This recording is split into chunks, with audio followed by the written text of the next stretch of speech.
Napoleon Bonaparte. Napoleon Bonaparte was born in Ajaccio, Corsica, on August 15, 1769, to Carlo Buonaparte and Letizia Bonaparte. He had one older brother and 6 younger siblings. The Bonaparte family originated from Lombardy, Italy. At the time of Napoleon's birth, Corsica was engulfed in an independence movement. It had been only 5 years since Corsica was ceded to France. As a middle-class aristocrat of Corsica, Carlo was able to send Napoleon to a school on the mainland. Napoleon entered a school called Brienne, where he excelled in mathematics, geography, and history, subjects that would later help him become one of the greatest generals of all time. He was later admitted to the École Militaire in Paris, where he trained to become an artillery officer. Due to his talent in mathematics and geography, Napoleon became an excellent artillery officer. He was the first Corsican to graduate from the École Militaire. He enlisted in the French military with the hope of liberating Corsica from French rule, but France was in disarray due to the French Revolution. Louis XVI and Marie Antoinette were executed by the guillotine. There was growing tension between the radicals and the moderates. Political instability always creates opportunities for ambitious individuals, and Napoleon did not hesitate to seize the moment. To re-establish the French monarchy, the British sent a fleet and soldiers to a port city called Toulon. The city was held by the British and supporters of the monarchy, which threatened the French Revolution. But Napoleon successfully defeated the British fleet using his greatest weapon, artillery. Thanks to his success in Toulon, he became a rising star among generals. Soon, another opportunity to enhance his reputation arose.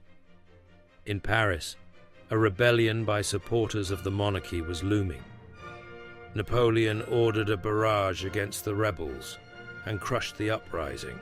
He became the savior of the revolution. However, the monarchs of Europe did not want the revolution to succeed. France stood alone against the united armies of Europe. Napoleon was appointed to lead the army of Italy, where he won decisive victories at Arcole, Rivoli, and many other battles. The Austrian army was defeated and forced to surrender to Napoleon. But Britain was still a steady foe to France. Colonies around the world were not affected by Austria's defeat in Europe. To subdue Britain under French rule, Napoleon launched his historic campaign to Egypt, which stood between Britain and British India, the crown jewel of all British colonies. Napoleon's army faced fierce resistance from the Mamluks. Though these Mamluks were poorly equipped with obsolete weapons, they proved themselves to be formidable warriors. However, being unable to break the disciplined formations of the French army, Egypt was soon conquered. But the true significance of this campaign lay in its academic achievements. Napoleon brought not only soldiers, but also scholars. In the midst of the desert, his scholars discovered a stone that would later be instrumental in decoding long-lost Egyptian hieroglyphics. But dominance of the sea was still in British hands. The French fleet, which had transported Napoleon's army to Egypt, was annihilated by the British commander Horatio Nelson. Supplies were running out, and Napoleon had no choice but to escape Egypt by ship, leaving his comrades behind to suffer attrition. After returning to France, Napoleon discovered that another threat awaited him. Since no one in France was as popular as he was, plots to remove him from power had begun to form. Sensing this shift in the political climate, Napoleon staged a coup to overthrow the government. The coup was successful, and Napoleon became first consul. During this time, he enacted many laws, including the Napoleonic Code, introduced a medal system, and established the French National Bank. As France flourished, the ideals of liberty spread across Europe. If Napoleon were left unchecked, he would pose a constant threat to all European monarchies. He himself had become a symbol of the revolution. In 1804, Napoleon declared himself as Emperor of France. This shocked many intellects in Europe, including Beethoven. The incident made Beethoven tear. The music which was composed to admire Napoleon is still famous today. But not all of things went according to Napoleon's plan. His arch-enemy, Great Britain, wiped out French navy in Battle of Trafalgar. Though British lost one of greatest admirals, Horatio Nelson, French loss was so great that it could not even think about invading Britain by ground force, at least during lifetime of Napoleon. Encouraged by British victory at sea, Russia and Austria united to destroy Napoleon's empire. 3 emperors, Napoleon, Francis I of Austria, and Alexander I of Russia, met in Austerlitz on December 2nd, 1805. Though outnumbered, Napoleon was able to defeat Russian and Austrian with a little casualty. Napoleon lost around 1,300 men, but Allied forces' loss was 10 times bigger. Russia and Austria were cleared away. Only Prussia was left. Prussia, which was considered to have a strong army, challenged Napoleon with help of Russian. But Prussia's fame was gone a long time ago. Their army was no match for Napoleon's army.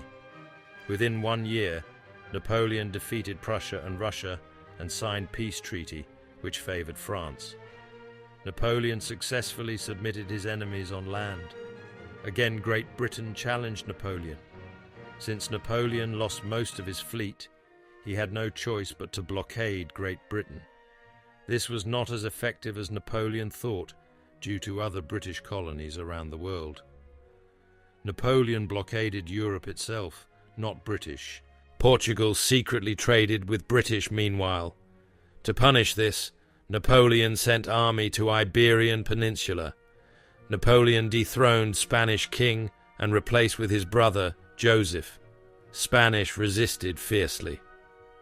With help of Britain, Spanish people formed guerrillas to rise against French. Russians were not also satisfied. Great Britain was main trade partner. Russia ignored Napoleon's order and secretly traded with British. To show a lesson, Napoleon decided to invade Russia with coalition force with 600,000 soldiers. Russian forces kept retreating until 2 armies met in outskirt of Moscow. Napoleon thought it would be possible to make Russia surrender if he destroys Russian army. Capture of Moscow was disaster to French army. Nothing was left, and winter was coming. Lack of provision made French army retreat back to France. Trapped in severe Russian winter, only 20% of French army could go back home. Abdication awaited Napoleon. Sensing his vulnerability, many nations in Europe formed another alliance to defeat the once mighty French army. The defeat at Leipzig was disastrous for Napoleon. He was exiled to a small island called Elba in the Mediterranean Sea. Once and for all, Napoleon tried his luck again. He secretly escaped the island and returned to Paris to reclaim his throne. No French forces stopped him on his way to the capital. He gathered soldiers at Waterloo to face the united armies of Prussia and Britain. Napoleon might have been victorious if the Prussian army had arrived late to the battlefield. His final luck had run out, and he was exiled to an island from which he could not escape, St. Helena, located in the South Atlantic Ocean. He lived there from 1815 to 1821 and died at the age of 51, reportedly from gastric cancer.